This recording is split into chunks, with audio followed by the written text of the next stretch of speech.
জিয়া স্মৃতি football tournament নিয়ে চট্টগ্রামে জাতীয় দলের সাবেক ও স্থানীয় ফুটবলার এবং বিএনপির নেতাকর্মীদের মধ্যে ছিল সাজ রব। 4টি দলে ভাগ হয়ে খেলেন তারা। জাতীয় দলের সাবেক তারকা মিডফিল্ডার রুম্মান বিন ওয়ালি সাব্বির, স্ট্রাইকার আলফাজ আহমেদ ও মামুনুল ইসলামরা ছিলেন সাবেক স্ট্রাইকার এনামুল হক ও মিডফিল্ডার জাহেদ পারভেজ চৌধুরীর ফাইনালের প্রতিপক্ষ। প্রীতি ম্যাচের আবহ থাকলেও প্রতিদ্বন্দ্বী মনোভাব ছিল সবার। রুম্মান বিন ওয়ালি সাব্বির চান এমন আয়োজনের হাত ধরে উঠে আসুক তরুণরা। সুন্দর করে প্ল্যানের মাধ্যমে সারা বাংলাদেশে ফুটবলকে ছড়িয়ে দেওয়া উচিত। যেমন জিয়া স্মৃতি টুর্নামেন্ট সারা বাংলাদেশে কিন্তু চলছে। তা আমি মনে করি যে ফুটবলের যে অবকাঠামো যেই খেলাগুলি আছে প্রত্যেকটা খেলা চলে এবং চলমান থাকে এবং ডিস্ট্রিক্ট লিগগুলি চলে, তাহলে আমাদের উদীয়মান প্লেয়ারগুলি চলে আসবে। আর আলফাজ আহমেদ মামুনুলদের আশা এমন আয়োজন তরুণদের উদ্বুদ্ধ করবে ফুটবলে।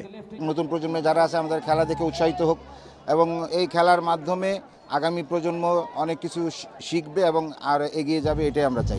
সাব্বির ভাই অনেকের আইডল, আলফাজ ভাই অনেকের আইডল, আবার আমাদের একটা ব্যাচ অনেকের আইডল। এই আইডল যারা খেলা দেখতেছে, যারা একটা ইয়ং জেনারেশন খেলা দেখতে আসছে, তাদের কেউ না কেউ এখান থেকে আইডল হবে এবং তাদের স্বপ্নটা এইভাবে তৈরি হবে, এভাবে ফুটবলের নবজাগরণ শুরু হবে। বিএনপির ক্রীড়া বিষয়ক সম্পাদক ও জাতীয় দলের সাবেক গোলরক্ষক আমিনুল হক জানান, দেশে ফুটবলের জাগরণ তৈরি করতেই এমন আয়োজন তাদের। বাংলাদেশের বিভিন্ন প্রান্ত থেকে সাবেক যারা জাতীয় ফুটবলার তারা এখানে উপস্থিত হয়েছেন এবং আজকের খেলার মাধ্যমে আমরা একটি বার্তা এবং একটি মেসেজ দিতে চাই। ভবিষ্যৎ যারা বাংলাদেশের স্পোর্টস নিয়ে কাজ করতে চান এবং ভবিষ্যৎ যারা বাংলাদেশের স্পোর্টসের সাথে সংযুক্ত থাকতে চান তাদেরকে আমরা উদ্বুদ্ধ করতে চাই এবং আমরা দল মত নির্বিশেষে আমরা রাজনৈতিক মুক্ত এবং দলীয়করণ মুক্ত একটি ক্রীড়াঙ্গন গড়তে চাই। দর্শক সারিতে থেকে টুর্নামেন্ট উপভোগ করেছেন বিএনপির স্থায়ী কমিটির সদস্য Amir Khasru Mahmud Chowdhury, Chattogram city mayor doctor Shahadat Hossain সহ বিএনপির অন্যান্য নেতাকর্মীরা।